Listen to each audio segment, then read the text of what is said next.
magazine magazine Kinshasa na biso réalité ya banaki réalité ya banakino ba médecin sinamed mokolo lelo bazalaki na balabala bazali ko réclamer ba droit na bango esengeli gouvernement a améliorer qualité de vie na bango ba salaire na bango pasi pe mawa bazalaki na sitin mokolo lelo basalaki marche tina magasin kitambo kasi ba biso na suka délégation monene e yambamaki bongo epai ya premier ministre Jean-Michel Sama Lukonde pona koluka solution à problème na bango na édition lelo esengeli boye ba que ministère ya poste télécommunication, nouvelles technologies, information et communication en collaboration avec Banque mondiale va organiser atelier monene sur accès universel et à haut débit, c'est-à-dire motonyon à côté internet yambangu mbangu na RDC d'ici 2030. S avec le petit match contre S Cotonou et Kenaki Bongo 1-1 vite à égaliser Nanzombo le soir oye chamaki et paye et tekiama et tout est quota. Vous avez belé à Kolanda Bisso, merci nazali plaisir à ko présenter bino KLB News ya lelo ezali magazine na liboso et sakabilo ba information en continu na lingala mon côté na République démocratique du Congo Mosala ezali ko salama neti na film.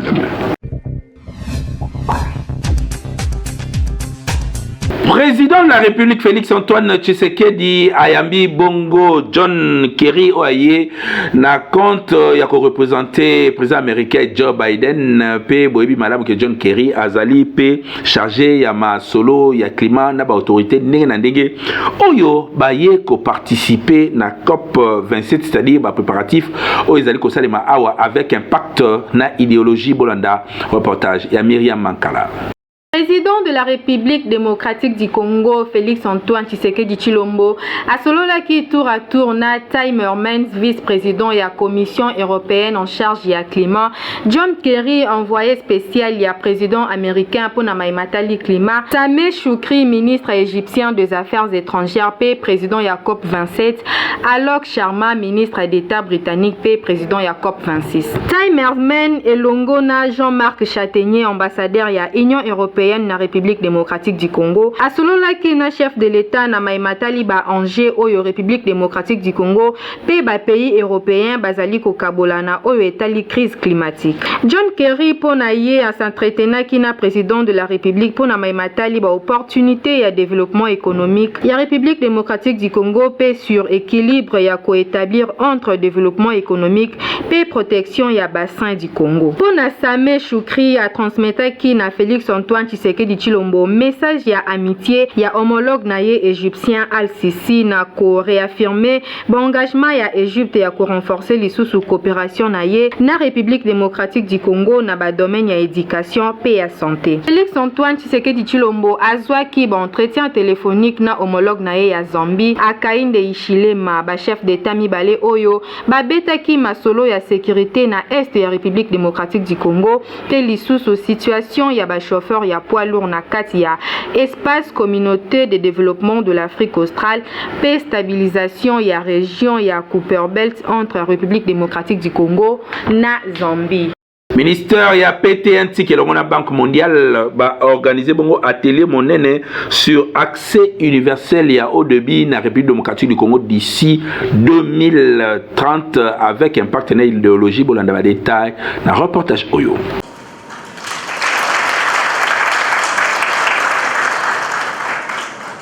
Atelier sur accès universel et à haut débit na RDC d'ici 2030, c'est-à-dire pour ça, Yabato va organiser atelier oyo ezali congolais nyonso azo internet ya vitesse makasi d'ici 2030 awa na RDC. Ministère ya poste télécommunication, nouvelles technologies, information et communication et l'ongona Banque mondiale nde ba organiser ba assise oyo et sangisi ba expert pour na kotala ndenge nini ba ko identifier ba opportunité ya investissement na secteur pe ko discuter ndenge nini ba ko se mettre d'accord sur solution ya ko apporter sengele boy ba que ba travaux oyo ezwa ki pe participation ya ministre ya finance Nicolas Kazadi oyo côté na yepe à la kika na musala oyo sengeli ya sala selon fonction na ye a lobby que a ko faciliter ma solo pote ba taxe mususu efuta maka na makambo ya télécommunication ezala lisumingi te pe facilitation congolais nyonso azo internet ndenge ya lingi lokola yende a représenta ki ministre ya PTNTIC Augustin Kibasa Maliba Séraphin Umba nde a sali ouverture ya ba travaux pe na maloba na ye a lobby ete ministère ya PTNTIC elongo na ba expert o batondi kuna bazali ko sala effort pote congolais nyonso d'ici 2030 akoka kozwa connexion ya kitoko pe azwa connectivité oyo ezali na standard ya monde entier pote asola kitoko na libanda boyebi bien que vision ya chef de l'état Félix Antoine Tshisekedi Tshilombo ezali bongo kokomisa RDC hub na katikati ya Afrique pote connectivité ekoka kofanda pe masolo ya numérique ezala kitoko yango wana butu moi tongo midi pokwa ki basamali ba Augustin na équipe na ye bazali ko mwiye mayo pote secteur wana efandisa makambo kitoko journée ezalaki clôturée bongo na ba travaux en commission esika nini babana déjà ko boulé ndenge nini bakosala pona RDC et attirer ba investisseurs o bakoya ko chambongo na bango na secteur wana enfin que congolais nyonso azwa connexion pe connectivité ya kitoko PTNTIC bozo sala musala kitoko boza parmi ba meilleurs warriors ngabna lobiango oui. Ba médecin contre misère oyo ezali ko caractériser bango ezali thème ya marche oyo ba salaki bongo mokolo ya lelo na magasin ya Kitambo elekanaki ndenge nini pona compte ya KNB Miriam Mankala na Peggy Ilunga. Syndicat national de médecins Sinamed na Mokuse bazali toujours kokoba na kosala ba revendication ya ba droit na bango oyo gouvernement congolais selon syndicat oyo azali ko respecter te jusque là yango lelo babimaki na nzela pour que mingongo na bango eyokana na gouvernement toyeli susu awa oyo ezali acte 2 elakisi ke tozo continuer ko réclamer ba droit na biso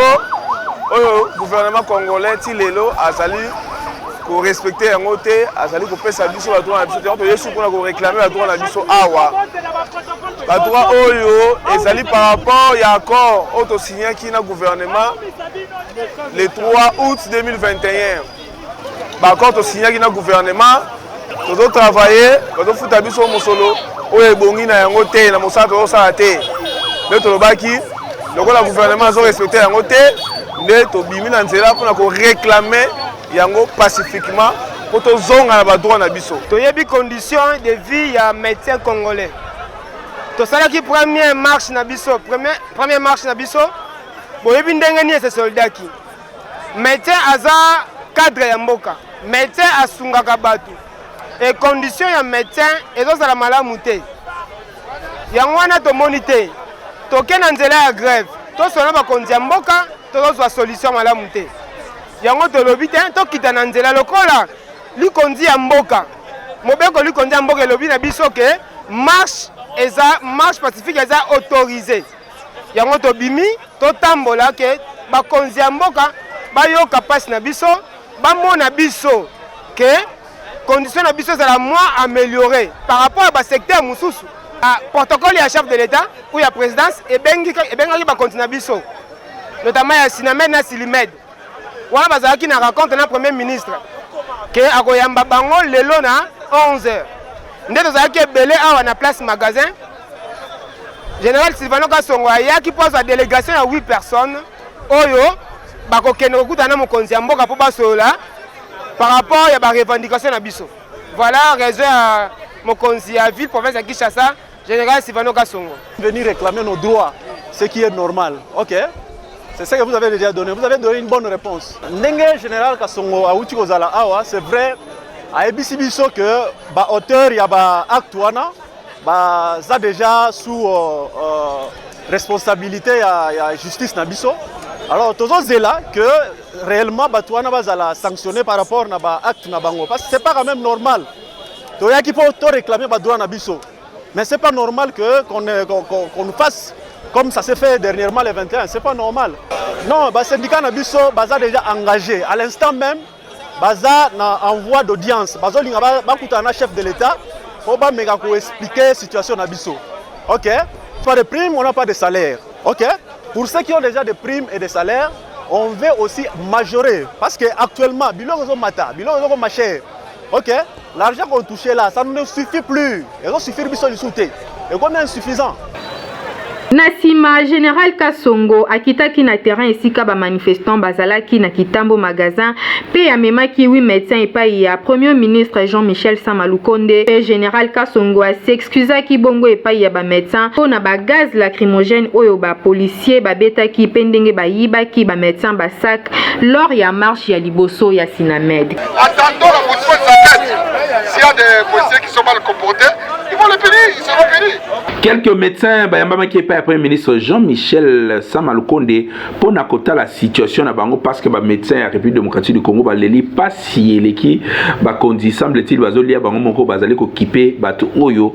ba salisaka bango te bolanda ba détail na reportage à Myriam Mankala na Peggy Lungara. Premier ministre Jean-Michel Samalukonde a échangé le 5 octobre 2022 na délégation ya syndicat national de médecins où ezali conduite na secrétaire général ya Sinamed. Premier ministre Jean-Michel Samalukonde azali de plus en plus déterminé na ko apporter ba solution na ba multiples revendications ya ba médecins République démocratique du Congo oyo ko banda mwangonga pona ko solliciter auprès ya gouvernement amélioration ya ba conditions sociales na bango. Na logique oyo nde chef ya gouvernement ayambaki na primature délégation ya Sinamed pe yango esalami na veille ya ouverture ya atelier important ya négociation na gouvernement ya République démocratique du Congo. Ezalaki bongo na présence ya ministre national ya santé pe quelques membres ya cabinet ya premier ministre. Liboso ya presse, secrétaire général ya Sinamed a salué sens ya dialogue ya premier ministre Jean-Michel pe détermination na ye ya koluka ba solution pour na ba revendication ya ba médecin. Face ya bonne volonté oyo premier ministre ya lakisi, Sinamed a bengi ba médecin ba garder espoir pe mingi ba participer na atelier oyo kofungwama pona ba négociation na gouvernement congolais. Nous écouter les quelques points de divergence qu'il y a encore jusqu'aujourd'hui, mais surtout nous faire part du désir du gouvernement à pouvoir rencontrer nos attentes très rapidement. Le Premier ministre nous a rappelé pratiquement in extenso nos revendications, surtout les derniers mémos que nous lui avons adressés. Les 8 points de notre mémo. Il les connaît presque par cœur et nous pensons du fait qu'il les connaît et donc il va tout faire pour trouver des solutions à ces attentes des médecins. Et nous, en tant que responsables d'un grand syndicat, nous pouvons transmettre cet espoir-là. Tozali koliki a ete ba solution ekozwa mapenza na lombango po ete minganga nde basungaka bato alors soki ba solution ya malamu emonani te pasi nyonso ekozongela petit peuple po bakonzi toyebi ke bakendaka na bango kozwa ba soin na poto. Kinshasa eleki partout. Beltexco azali ko continuer ko sunga ba congolais kaye ya pe stylo Simba avec un partenaire idéologie ba congolais ba ponana bango yango kende ko sombela bana biloko ya classe mama papa na Beltexco pote biloko ane ko umela e ko sala ne mobimba bolanda ba détail na reportage oyo ko sunga mboka pe ko sunga population congolaise kaka ndenge boyebeli société oyo monene na République démocratique du Congo Beltexco toujours pembeni ya population na ko accompagner bango na nyonso lelo lisusu ayeli bino bakaye yao pona kelasi ya bana na biso classe ezali kozonga kalate awa na yango kimaka deja mbangu na ba magasin nyonso ya Beltexco oyebi ezali partout awa na Kinshasa na ba commune nyonso soko tuli magasin ya Beltexco ezali po osombela bana na yo ba fourniture scolaire ya qualité supérieure lokola ba kaye yao ba stylo Simba pe ba kaye cartonné ya ba format nyonso ozana besoin ozwa ba kaye ya qualité pe ba stylo ya kitoko pona bana na yo année scolaire oyo bazala à l'aise kimambango na ba boutique ya Beltesco okozala desiti responsable, maman responsable, bandeko nyonso basungaka bana po bazonga kelasi. Betosco komo mesano ameli bino bakaye kitoko babengi bakaye ya uya Betosco oyo ezali bakaye réussite. Bakaye oyo mwana so akomela ngo akoshwe te po ezali bakaye ya réussite. Bakaye oyo couverture ezali makasi, ba papier ezali pembe, ligne de page ezali kitoko et puis surtout beteni ezali sur kitoko makasi. Oya magasin na biso ya Betosco ezana zone monene, osoma ba stock nyonso bolingi, okena ba point de vente nyonso ya l'intérêt à payer dans la succursale, pourquoi pas la Kinshasa dans le distributeur, Bossoma Bakaye qui toko ezali Bakaye ya uya Betosco. Et surtout stylo na biso, ezali stylo Simba, ezokwa ezokoma. Bana balingi yango mingi. Bongo ekomi ya botangi, yonto lingi kosala ba don à l'école, ya kosala ba réservation na service commercial, en tout cas ba kosala les livraisons à domicile. Tous à l'école avec les cahiers ya de la société Betosco et stylo. Ko bossana te balobi tangu ozali ko somba kaye yao, vérifiez bien soki ezali na logo oyo ya Beltesco po ba mwifi bazali ebele oyo bazali ko pirater yango, donc soko sombi ya mwanza ekolia yo okoumela nango te po ekosenga obakisa mususu kasi soki osombi ya Beltesco ozali mobimba ane mobimba bana bakotanga kitoko po bakaye na bango pe ba stylo na bango ezali ya qualité supérieure oyo tolobaki te tolobi Beltesco vraiment mosungi ya mboka Kinshasa et l'équipe partout.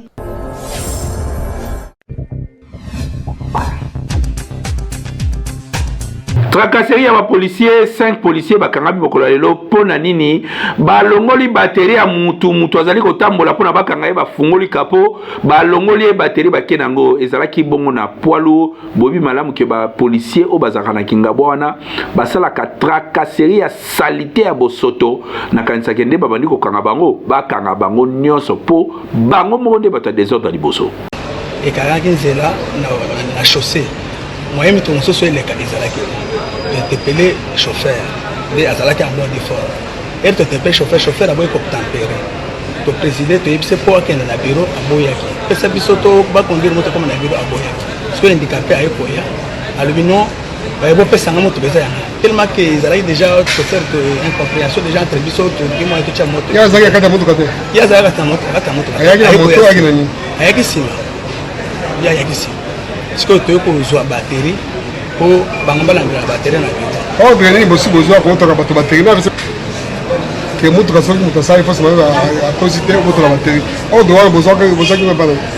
to zo pas moto moi j'ai ezao dans ayo moko to to sala ndini moi j'ai na mi kingo moi j'ai eza malamu ke moi j'ai eza malamu. Ayant commis une destruction méchante, agit avec manque d'humanisme, sapant ainsi les principes de l'état des droits prônés par le chef de l'État et commandant suprême des FRDC et de la police nationale, Félix Antoine Tshisekedi Tshilombo. Le commissaire Bakadina Bibi Douaya et ses hommes ont été arrêtés sur ordre du commissaire provincial, le général Silvano Kasongo. Boya kokende na mutuka na bureau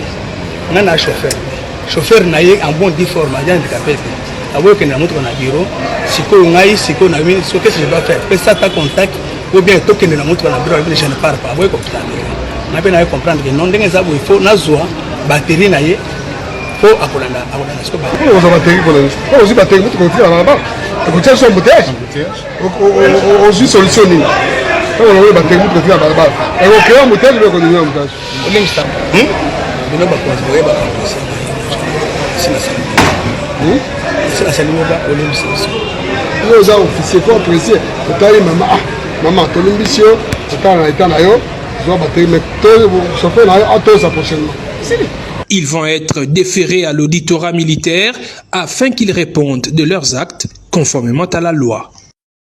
Désordre entre bango na bango ba étudiant ista ba tumbi ndako ya batu na kimbante ke to ebité soki ezali nini mais esengeli police pe ba service batala yango malamu est-ce que bazaka ba étudiant ista to pe baza ba voyou to ba bandi ba uti esika mususu pona ko bebisa makambo bolanda reportage ya Saroma Wete.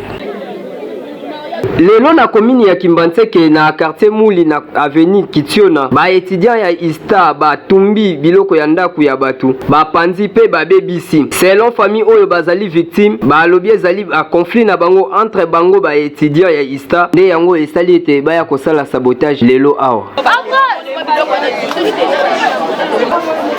Kinchona bana Ista bayo sale sandi awa esandi toyebite batuminda ku ba TV ziginyo sezige bo soko bana bazaki na kati papa elinga sala ndenge nini vema tongana suka ndenge nini papa botele biso likambo oyo vema leta tele biso likambo oyo bana Ista bayo sale sandi awa papa camarade na bango tanga kuna muninga ya bango so ezala so ba rankine so ndenge nini etebite bayo sale sandi awa toyebi pete ba mika information bakangi mamoko azana na ferbo kuna mais toyebi na nte ba olandela ba misusu nani boye ezali malamu te ba parents bazali ko bimisa mbongo pona kotangisa bino mais bota la résultat oyo bozali komema na ba mabota ezali malamu te biloko ya boye il faut to changer Kinshasa et l'équipe partout oui.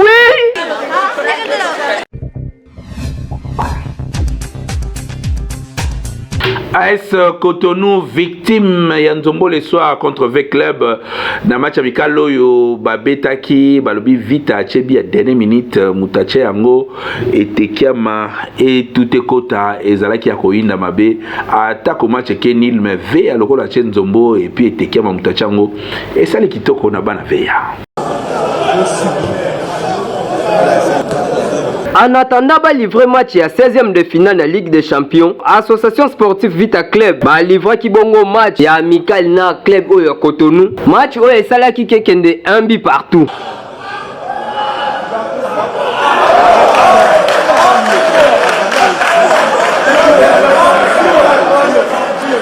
Bi ezalaki bongo marqué par Etekiama na dernière minute, match oyo esalaki nul partout.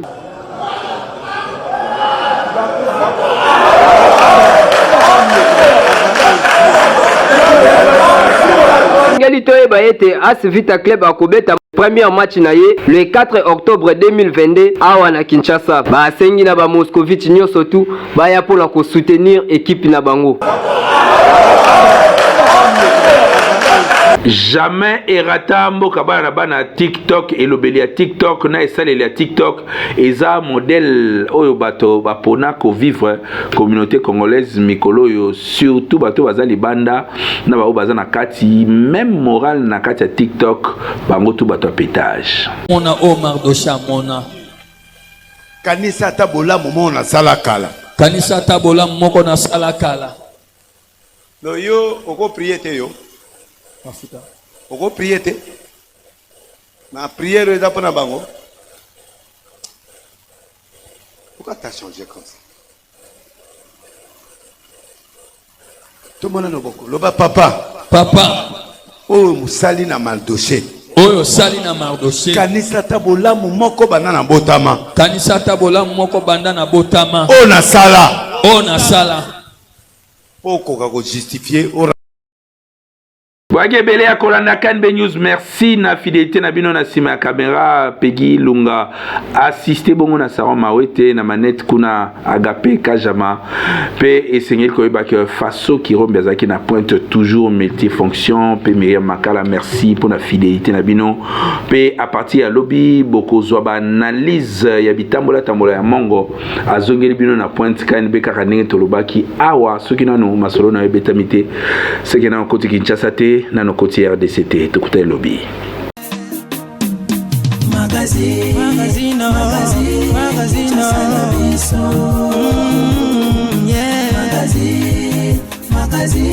Kinshasa na biso réalité ya bana ki réalité ya bana kino